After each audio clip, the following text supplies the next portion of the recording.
시편 40편 다윗이 쓴 기도문을 통해서 우리 신앙생활을 점검해 보겠습니다. 다윗은 어떤 사람인가요? 다윗은 하나님이 내 마음에 합한 자라고 말씀하셨습니다. 일개 목동이었으나 하나님 마음에 합한 사람이 되어 이스라엘의 위대한 왕이 되었던 극적인 인물입니다. 그리고 예수님의 조상이시고 성실하고 겸손했으며 지혜로웠고 또 위대한 시인이었고 음악가였고 골리앗을 넘어뜨린 용맹스러운 장수였습니다. 그런 다윗이 시편 40편을 통해 신앙 고백을 합니다. 첫 번째 고백은 내가 여호와를 기다리고 기다렸더니라고 고백합니다. 다윗은 늘 연인처럼 여호와를 기다렸습니다. 여호와 하나님이 내게 무슨 말씀을 하시나 기다렸던 것입니다. 다윗의 두 번째 신앙 고백은 새 노래 곧 우리 하나님께 올린 찬송을 내 입에 두셨으니 라고 했습니다. 다윗은 하나님께 올릴 찬송을 내 입에 두었다고 했습니다. 늘 다윗은 하나님을 찬양하고 있었던 것입니다. 여기서 다윗의 찬송을 하나님을 향한 끝없는 그의 사랑의 표현을 시편 40편을 통해 고백합니다. 우리는 연인이 있으면 늘 편지를 쓰거나 늘 전화로 종알종알 거리길 좋아합니다.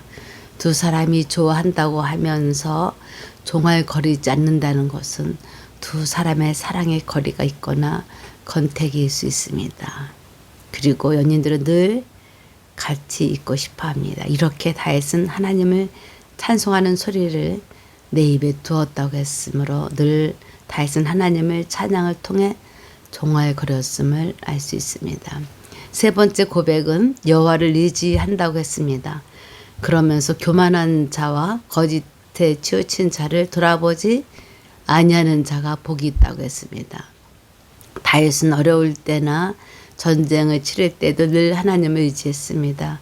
그리고 교만한 자와 거짓에 치우친 자를 돌아보지 않는다고 했습니다. 저는 성경을 읽으면서 누굴 죽이고 누굴 죽이라는 말씀이 너무 싫었습니다. 그러나 신앙생활을 하다 보니까 여름에 습한 곳에 곰팡이가 소리 소문도 없이 피어나는 것처럼 사람의 죄악된 사람과 어울리다 보면 나쁜 일을 생각하거나 나쁜 일들을 하면서 누구나 다 그런 거라고 합리화시키는 것을 보게 되었습니다.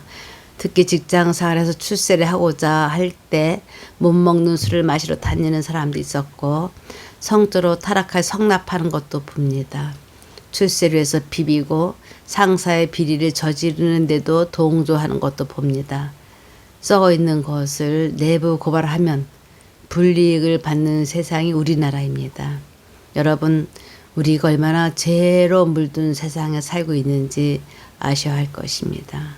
하나님은 죄를 싫어하시기 때문에 죄를 짓고는 하나님을 뵐 수가 없어서 늘 회개하기를 원하시며 바른 길로 가기를 원하시고 또 우리 죄를 용서하시기 위해 예수님을 이 땅에 보내 죽게 하신 것입니다. 물론 다른 사실이지만 세상에는 제약된 일들이 일어나고 있습니다. 물론 법적으로 근절하고 있습니다만 아직도 있는 자들 세계 속에서는 당연한 일들처럼 제약이 일어나고 있습니다. 특히 연예계에서 성공하려면 당연히 PD나 감독에게 성상납을 해야 하는 것을 당연한 것처럼 말들을 했었습니다. 배우 장자연이 왜 죽었겠습니까? 장자연 배우가 기록된 기록물에 나와 있는 사람들은 처벌을 받았습니까? 장자연 배우가 죽었고 장자연 배우는 너무도 지겹고 싫어서 기록물을 남기고 자살한 것입니다. 그러했음에도 리스트에 올려있는 사람들은 처벌을 받지 않았습니다. 이렇게 법이 있음에도 이런 세상 우리가 살아가고 있는 것입니다. 이렇게 교만한 자들과 거짓에 치우친 자들을 돌아보지 않는다고 다윗이 고백합니다. 우리가 세상을 살아갈 때 세상은 사탄이 지배함으로 윤리를 말하지만 그 속에 거짓이 만연합니다.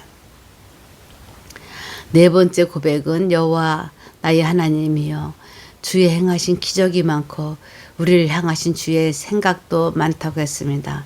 이렇게 하나님을 의지하면 주님 행하시는 기적이 참으로 많다는 것을 참된 신앙이라면 그런 고백을 할 수밖에 없습니다.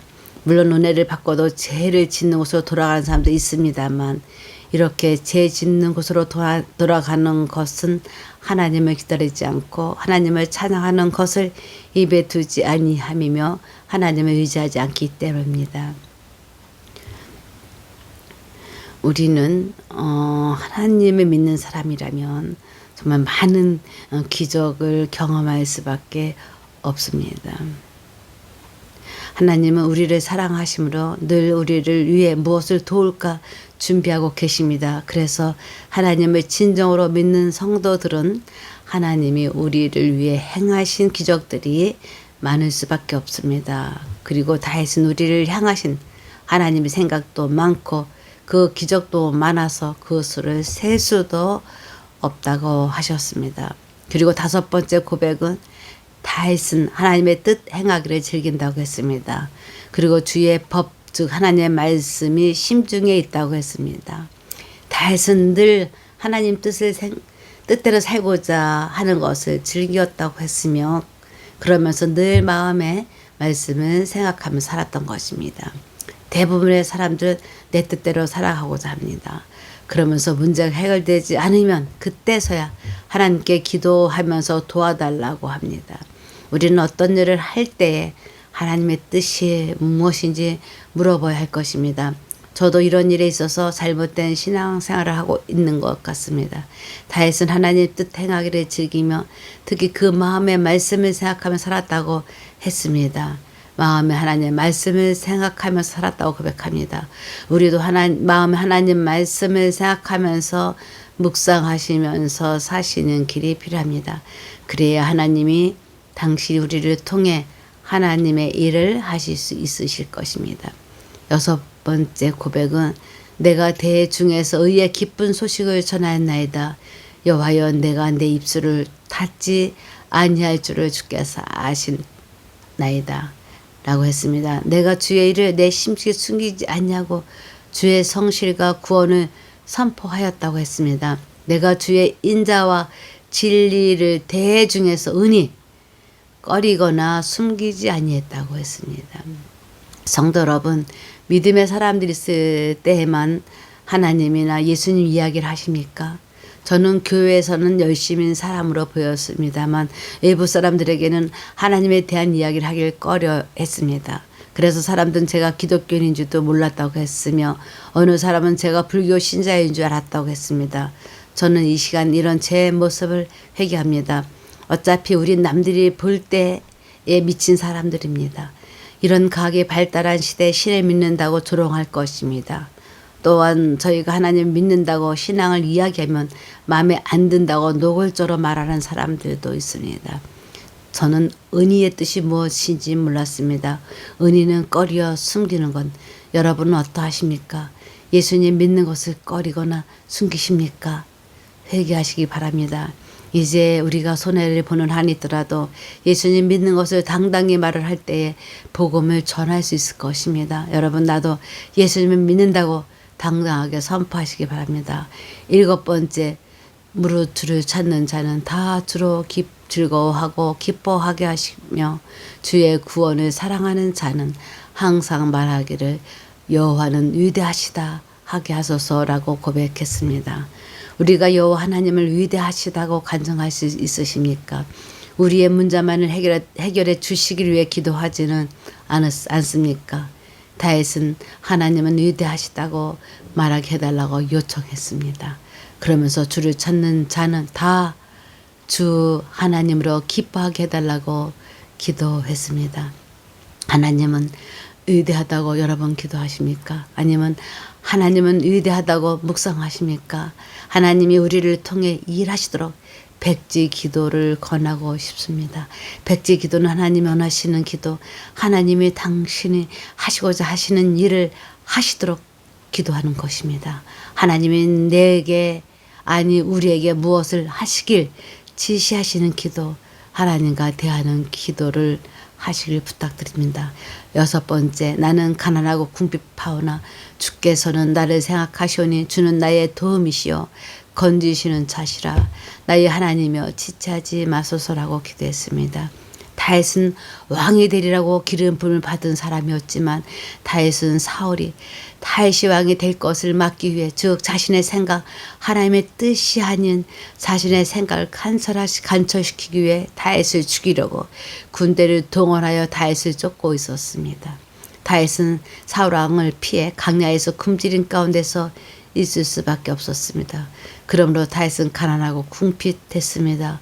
그러함에도 다윗은 하나님이 나의 도움이시요 건지시는 자라고 믿고 있었습니다. 그러면서 하나님의 은혜를 기다리면서 하나님의 도우심이 지체하지 않기를 바랬던 것입니다. 다윗은 시편 40편 1000마디에 여호와를 기다리고 기다렸더니 귀를 기울이사 나의 부르짖음을 들으셨도다라고 했습니다. 우리가 하나님이 함께 하심을 늘 믿으면서 기도하시기 바랍니다. 그가 우리를 돌봐 주심을 믿으시기 바랍니다. 우리가 하나님의 뜻을 바로 알고 내 생각으로 만든 하나님이 아닌 스스로 있는 자 하나님을 성경 말씀을 통해 아시면서 기도하시는 여러분이 되시기를 바랍니다. 하나님은 사랑이십니다. 시편 40편은 신앙생활을 하는 기본 자세를 알려주는 말씀이라고 생각되어 이 말씀을 통해 생각해 보았습니다. 우리가 가끔 우리 신앙을 돌아보고자 하실 때 시편 40편을 묵상하시기 바랍니다. 하나님을 끝까지 믿었던 다윗, 어려움에 처했음에도 끝까지 하나님의 존재를 믿고 그의 도우심을 바랐던 다윗의 신앙을 본받으시기 바랍니다. 지금 여러분이 힘드신다면 땀을 흘리고 수고하면서 하나님께 모든 상황을 알리시고 기도하시기 바랍니다. 그 기도는 하나님이 도움을 주시는 자가 되도록 기도하는 것입니다. 내가 생각한 하나님이 아니라 하나님 자체 하나님에 대한 이해와 하나님 자체를 믿는 것이 중요합니다. 우리가 하나님을 위대하시다는 것과 하나님을 찾는 자들에게 도움을 주시는 분이라는 것을 잊지 마시기 바랍니다. 다 같이 기도하겠습니다. 살아계신 하나님, 당신은 살아계셨습니다. 그리고 우리를 위해서 늘 생각하시며 우리를 돕는 자이십니다. 그리고 하나님은 선하셔서 하나님의 거대한 뜻을 가지고 계시며 하나님은 위대하십니다. 우리가 주님을 의지할 수밖에 없습니다. 하나님을 의지할 수밖에 없습니다. 하나님, 우리가 지금 이 시간에 하나님을 의지하며 하나님의 위대하심이 우리와 함께하게 도와주옵소서. 하나님의 위대하신가 하나님의 영광을 우리를 통해서 나타나게 도와주옵소서. 우리가 하나님 주 앞에 백지 기도를 놓고 하나님의 뜻을 기다리고 있습니다. 우리가 기도함을 통해서 하나님의 뜻을 받게 도와주시옵소서. 그래서 우리는 당신의 종입니다. 하나님의 뜻을 이루는 당신의 종으로서 그 사명을 잘 감당케 도와주시옵시고 늘 주와 동행하는 삶 가운데서 함께하도록 주께서 인도하여 주옵소서. 우리는 죄인인 것을 감사합니다. 우리가 죄인이기 때문에 하나님이 당신이 필요합니다. 우리 죄를 위해서 십자가에 못 박혀 돌아가셔서 사탄을 이기신 것을 감사합니다. 이 시간에 사탄이 우리를 조롱하고 죄 가운데 끌고 다닌다 할지라도 주께서 우리에게 해방, 죄에서의 자유함을 주셨사며 주를 의지합니다. 우리의 모든 죄악을 용서하여 주옵소서. 그래서 이 시간에 주님을 만나고 주님과 함께하는 생활, 주님이 내 속에서 나를 주장하는 삶, 나를 인도하는 삶을 살게 도와주시옵소서. 예수님의 이름으로 기도드렸습니다. 아멘.